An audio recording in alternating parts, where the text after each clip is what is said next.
cukup berat karena ya kalau kita nanya ya anak, nama lengkap Soekarno siapa? Mungkin dia jawab Soekarno Hatta. Iya, ngerti nggak? Jadi, and then ada suatu artwork oversize jacket.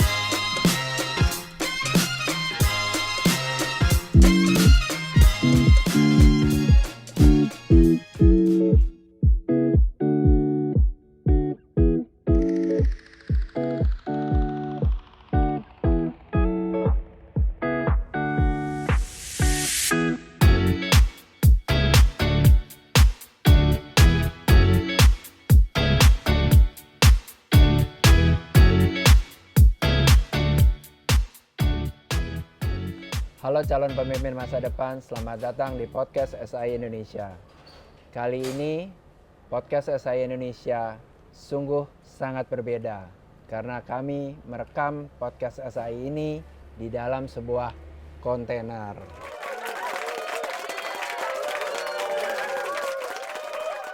Berbeda kan? Dalam episode kali ini saya bersama Bapak Andreas Dharmaradana selaku General Manager dari produk DEM I Love Indonesia. Halo semua, halo Pak Sep. Selamat datang. Terima kasih. Iya, ini berbeda ya. Beda-beda. Biasanya kita di studio yang lebih formal, yang lebih mungkin lebih berbau-bau studio. Kali ini kita di kontainer dengan box-box dari produk-produk PT SAI Indonesia. Mantap, keren. Oke. Mungkin Bapak bisa menceritakan tujuan dibangunnya merek DEM I Love Indonesia. Oke. Pertama, thank you atas undangannya nih jadi narasumber di YouTube SAI. Jadi produk DEM I Love Indonesia itu sudah berdiri 14 tahun, sekarang tahun ke-15. Itu dari tahun 2000 berarti 2008. Tepatnya di 28 Oktober, yaitu Hari Sumpah Pemuda. Ya. Nah, kenapa namanya DEM? Itu sebenarnya mungkin orang nggak tahu ya, mungkin dikira itu menyumpah, Pak. Ya kan, kayak sialan gitu kan. DEM Tapi gitu ya. iya benar. Tapi itu sebenarnya singkatan, akronim. Oke. Gitu loh, kayak SAI, apa singkatannya, Pak? Spirit, Attitude, Integrity. Tuh, benar kan, itu singkatan. Nah, DEM itu adalah sebenarnya singkatan dari pendirinya, yaitu Daniel Mananta. Oh, Gitu. Daniel Mananta. Iya. Oke. Tapi waktu itu kata DEM itu masih derogatory ya, jadi kayak negatif, sehingga adalah tambahannya, yaitu DEM tanda seru, which is menunjukkan kita sangat patriot dengan berteriak DEM. Kemudian I Love Indonesia, gitu. Itu asal muasal dari sisi nama brandnya, gitu. Tapi kenapanya itu ada cerita lagi selanjutnya. Oke. Nah, kita baru mengerti. Tadinya saya pikir kenapa ya pakai DEM, memang kelihatannya seperti menyumpai ya. Iya. Nah, sebenarnya tujuan didirikannya brand DEM I Love Indonesia itu apa? Oke. Ini cerita dari founder kita, Pak Daniel. Jadi ini terjadi dari dulu ada kejadian viral di mana negara tetangga kita dengan inisial M itu mau mengklaim batik. Oke. Gitu. Sebenarnya dicerita dari itu deh. Terus viral lah, heboh lah begitu ya. Karena kita sebenarnya udah daftarin itu kan di PBB. Nah, dia wah ini nggak bener nih, gitu loh. Dia nggak bisa nih, ini adalah aset, batik itu adalah aset Indonesia gitu ya. Makanya akhirnya dia bilang, oh enggak, that's it, kita akan buat suatu brand yang sebenarnya adalah movement pergerakan, yaitu apa? Yaitu mengelevasi Indonesia. Karena pada waktu itu kaos aparel lagi hot, makanya dipilihlah sektornya itu adalah aparel, yaitu merchandise, t-shirt, fashion, dan lain-lain. Nah, berharap dengan nama itu, nama Indonesia itu menjadi naik dengan desain-desain yang terkini lah, begitu. Dengan nuansa Indonesia. Nuansa Indonesia, gitu loh. Tapi perbedaannya DEM itu tidak terlalu sangat tradisional, tapi juga terkini. Tapi tetap ada unsur Indonesianya. Kalau di dress code selalu dibilang touch off ya. Touch of Iya, Indonesia. touch of Indonesia. Itu sih sebenarnya. Oke.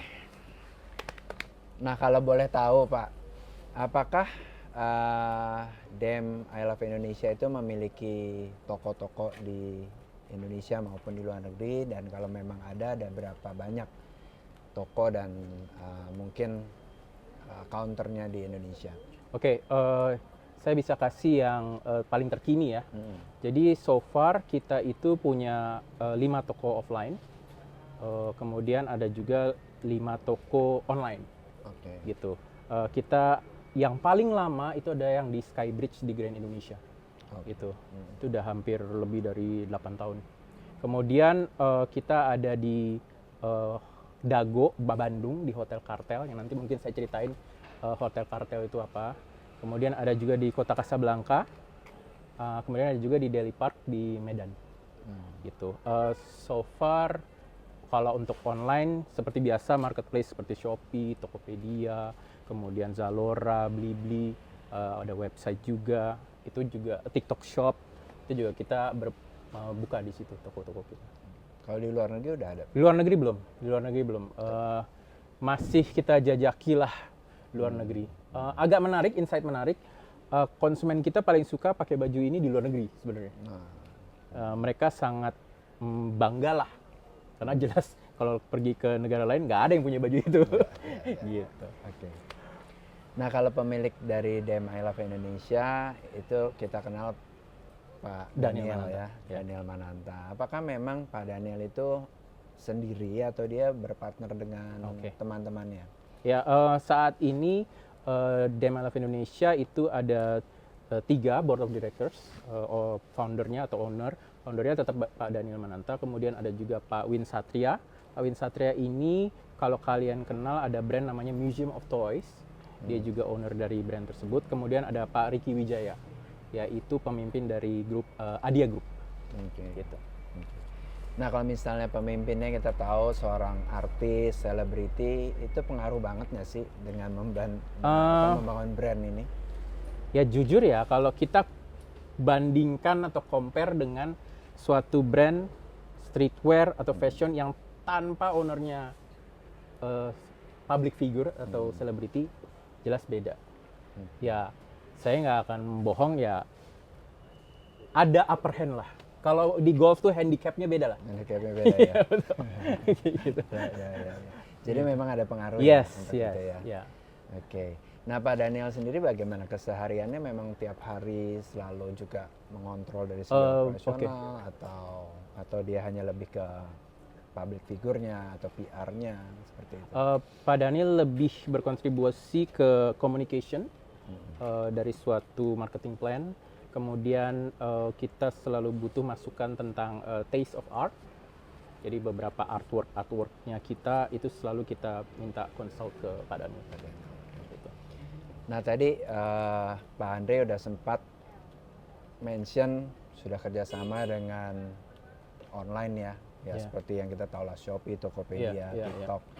Nah, bagaimana sih sekarang, apakah memang di zaman sekarang itu kontribusi online itu jauh lebih besar daripada Offline. kontribusinya offline ya?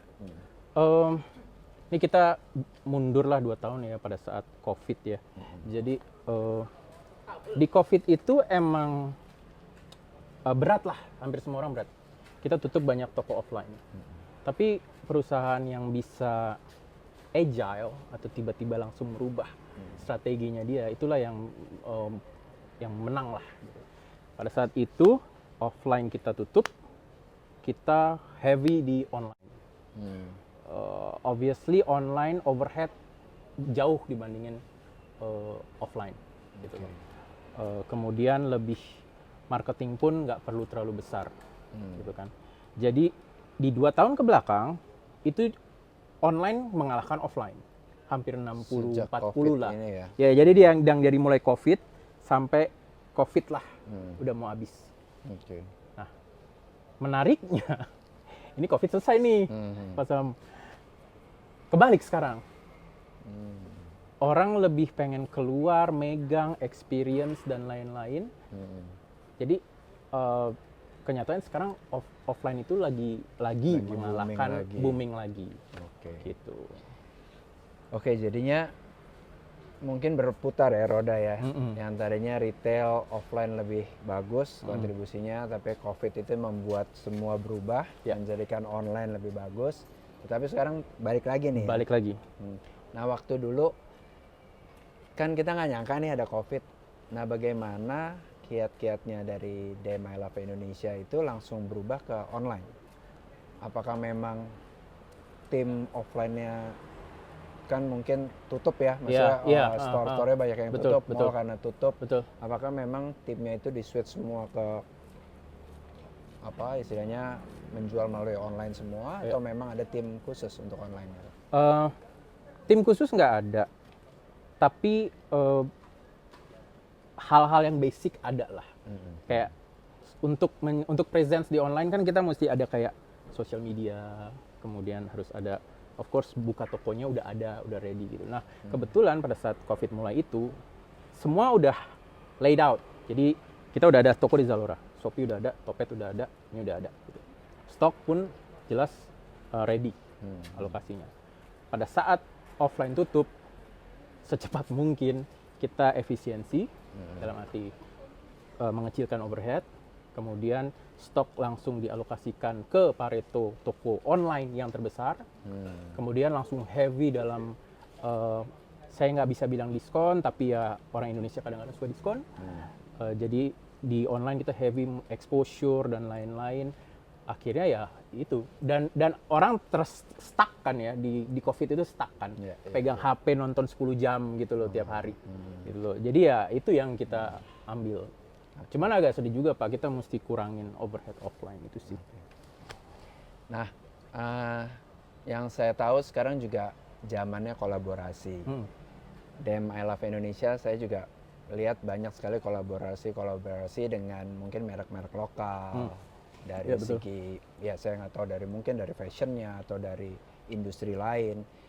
Bisa cerita nggak kira-kira apa yang sudah pernah di collabs nih sama DM I Love Indonesia? Banyak ya. Karena kita berpedoman kita mau majuin Indonesia, jadi the sky is the limit ya. Kita jujur retail pernah, FMCG pernah, kemudian sesama fashion yang dikira itu dia kompetitor, kita juga pernah. Sampai waktu itu ada skincare, bahkan lagi berlangsung skincare. Kemudian ada juga kayak hospitality seperti spa, itu juga pernah.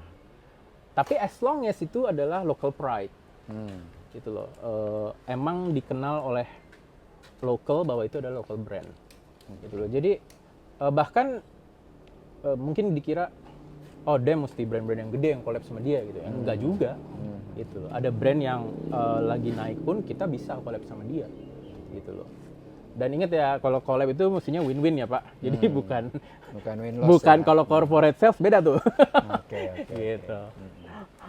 Jadi tadi ada spa sama siapa? DM I Love Indonesia. Kalau di spa waktu itu terbaru itu di Desember kita ngangkat tentang Hari Ibu.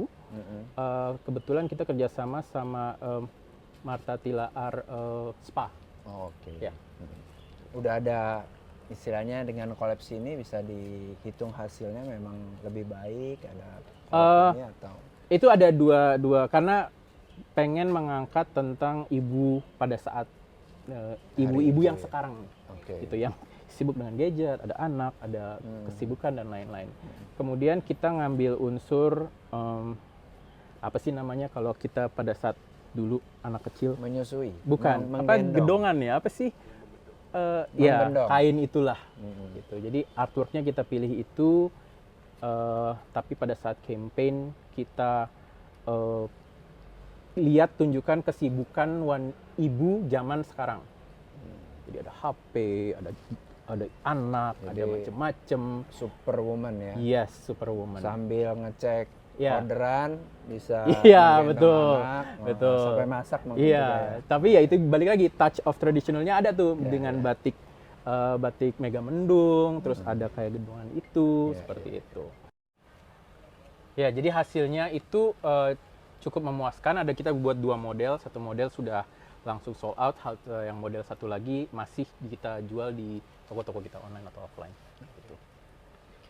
Nah, tahun 2023 kita sudah memasuki ke kuartal pertama ya. Iya.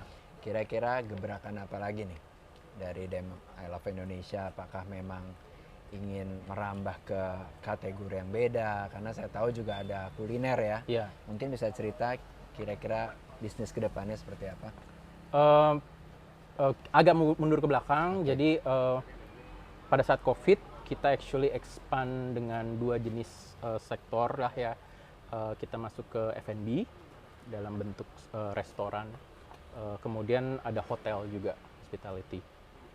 Nah, di 2023 kalau kedepannya Dem itu kita akan nambah restoran. Hopefully, ya amin lah ya, tambah 2 lagi. Kemudian hotel akan tambah 1 lagi dan kita akan menjajaki production house membuat film. Woi, Begitu. keren. Jadi ya Perlu amin. talent nggak kalau Aduh, perlu talent? atau boleh perlu figuran maksudnya? figuran? Gitu. Iya. Gitu. Ya kita lihat lah ya. Mungkin masyarakat Indonesia agak terbawa dengan waktu kita 2022 itu dibilang 2023 akan krisis, resesi, lalala. So far traction sih masih ada ya. Cuman mungkin orang nunggu lagi Lebaran nih atau Ramadan untuk hold sepertinya, gitu loh. Itu sih yang lagi kita rasakan saat ini. Terutama saya di apparelnya. Gitu. Oke, Pak Andre bisa tolong ceritakan nggak kulinernya apakah dengan nama sama Dem I Love Indonesia atau mempunyai merek sendiri, dan tadi juga sempat bicara mengenai hospitality, hotel, apakah dengan merek yang sama atau totally different? Oke, nama dari restorannya adalah Padamu Negeri. Padamu Negeri by Dem I Love Indonesia. Oh, tetap masih ada ya? Iya. Dem I Love Indonesia. Tetap masih ada. Oke. Basicnya adalah sebenarnya mengeksplor kuliner Indonesia, tapi twistnya adalah salah satu beberapa ingredientsnya emang kalau pernah dengar fusion, jadi kita agak campur dengan nggak semua authentic Indonesian ingredient, tapi kita campur dengan rasa-rasa atau herbs atau rempah yang lain. Gitu. Nah, kalau hotel itu konsepnya kita mau ngangkat IP intellectual property dari Indonesia, gitu loh. Di mana setiap kamarnya itu ada dekorasi atau artnya dari setiap IP nasional. Gitu. Namanya adalah Creative Rest kan untuk istirahat ya. Kemudian ada art, gitu. Creative Rest. Tapi sebenarnya Creative Restart, gitu loh. Makanya disingkat kartel. Gitu loh. Tujuannya hopefully orang yang nginep di situ bisa creatively inspired untuk dia bisa bekerja, dia bisa WFH ya namanya, work from hotel gitu. Menginspire dengan ya itu IP nasional tersebut. Luar Gitu. biasa ya. Nah, pertanyaan terakhir. Oke. Dengan ada tujuannya merek Dem I Love Indonesia, kita tahu bahwa kita ingin orang lebih mengenal Indonesia. Yes. Mungkin lebih mencintai Indonesia. Nah, apakah tujuan itu selama ini nih, apalagi sekarang udah generasi alpha mungkin ya, generasi milenial udah lewat, sekarang udah alpha. Apakah orang sudah bisa diukur semakin cinta dengan produk Indonesia atau mungkin produk Indonesia, fashion dari Indonesia? Oke. Supaya agak seru, kita tunggu episode berikutnya. Tidak, bukan. Enggak. Jadi gini. Berat sih ya, berat tapi cukup optimis. Karena coba kita lihat market lah ya. Penetrasi teknologi kan gila-gilaan nih, ya kan? Ada TikTok. Kalau kalian lihat sekarang lagi hot namanya AI, artificial intelligence, yang ngebantu produksi atau bantu produktivitas seseorang lah. Kemudian barang import dan lain-lain gitu ya. Cukup berat karena ya, kalau kita nanya ya anak, nama lengkap Soekarno siapa? Mungkin dia jawab Soekarno-Hatta. Iya, ngerti nggak ya? Jadi, and then ada suatu artwork, oversize jacket, satu gambar Diponegoro, satu dengan bahasa orang luar lah gitu. Gitu. Misalnya bahasa simbol gitu. Mereka lebih pilih yang itu gitu loh. Jadi ini tough, tapi saya sih merasa dengan attitude dari pemerintah sekarang yang sangat local minded itu bisa teratasi sih ya. Kita ambil contoh Korea lah, K-pop bisa hot karena apa? Karena government-nya mendukung all aspect gitu loh. Jadi bayangin aja kalau ya jangan kecil hati lah sesama pemimpin atau kalian nanti jadi leader-leader membuka suatu brand. Konsumen kalian kan berapa sih masyarakat Indonesia sekarang 300 sudah belum ya? 275 juta menjadi konsumen, bayangin. 1% lah atau 0,1% gitu loh. Jadi I think we have the buyer-nya ada. Produknya tinggal kita buat Indonesia. And then support by the government gitu. So optimis lah. Optimis ya. But we will see 2024 ya Pak. Oke, siap. Jadi kita harus bangga terhadap produk dalam negeri, kita juga harus mencintai Indonesia sebagai negara yang cukup besar, 275 juta penduduk. Itu adalah potensi market untuk produk-produk kita di masa depan. Kalau sampelnya dilihatin gitu. Wih, ini ada nih, maka saya keluarin nih. Ini, sorry. Jadi yang saya mau, kenapa beda beli produk DEM dengan yang lain gitu ya? Karena untuk satu artikel itu kita nggak, kalau zaman sekarang tuh gampang sekali pakai AI buat hasil, terus kalian bisa sablon gitu loh, tanpa ada visi misinya gitu loh. Biasanya kita itu punya banyak ciri khas gitu loh. Setiap artikel harus ada story-nya, yaitu kita taruh di sini. Itu. Story dari artikel ini, kenapa ini dibuat, tujuannya apa yang mau disampaikan, itu selalu ada di dalam kaos artikel kita. Yang punya Pak Samuel pasti ada. Gitu. Terima kasih, I Love Indonesia. Kemudian kalau di setiap kaosnya, biasanya ada bendera Indonesia di pinggirnya. Ini ada nih. Yang ini sih. Sorry ya Pak, saya buka ya. Buka dong. Ya, ini dia. Nih. Little things, tapi ya kita inilah punaknya. A touch off ya. gitu kan. Ya, kemudian ya kayak tadi ya saya bilang ya ada story-nya di sini. Gitu. Jadi kebetulan nih Pak. Ini adalah koleksi dengan salah satu KOL muda, namanya Pangeran Denzel Lantang. Dia adalah aktor yang kita mau tampilkan dia sebagai patriot. Orang dulu ngomongnya BA gitu ya. Cuman kita mau tampilkan dia sebagai patriot muda. Dan ini adalah message dia atau koleksi dia, kolaborasi dengan DEM I Love Indonesia.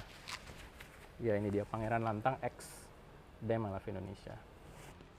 Karena if you're orang Indonesia dan kalian merasa bangga dengan sebagai orang Indonesia, kalian harus beli DEM. Jangan beli yang di, saya kan nggak boleh nyebut nama brand lain, gitu kan. Ada banyak yang, which is bukan salah mereka ya, nggak apa-apa lah. Business is business ya.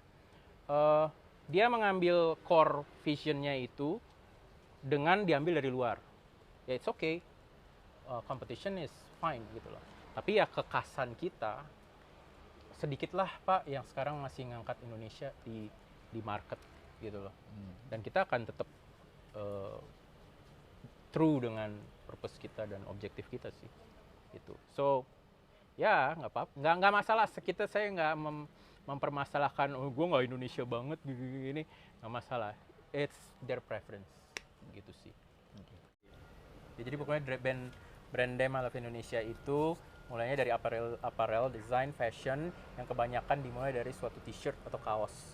Yang punya Pak Sam ini adalah sangat-sangat signature dan klasik,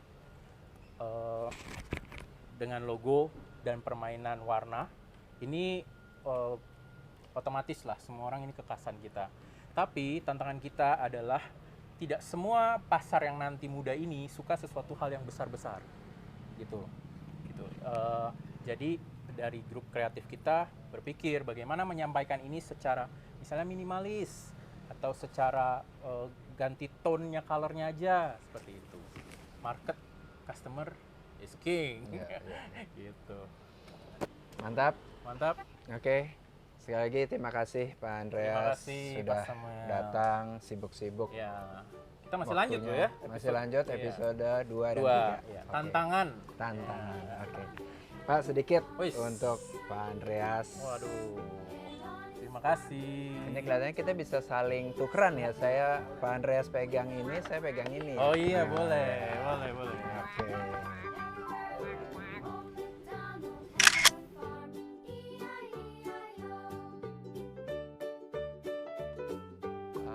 Demikian podcast kali ini. Semoga bisa memberikan inspirasi dan banyak manfaat kepada calon pemimpin masa depan. Oke, tungguin di podcast part 2 bersama Dem I Love Indonesia. Salam calon pemimpin.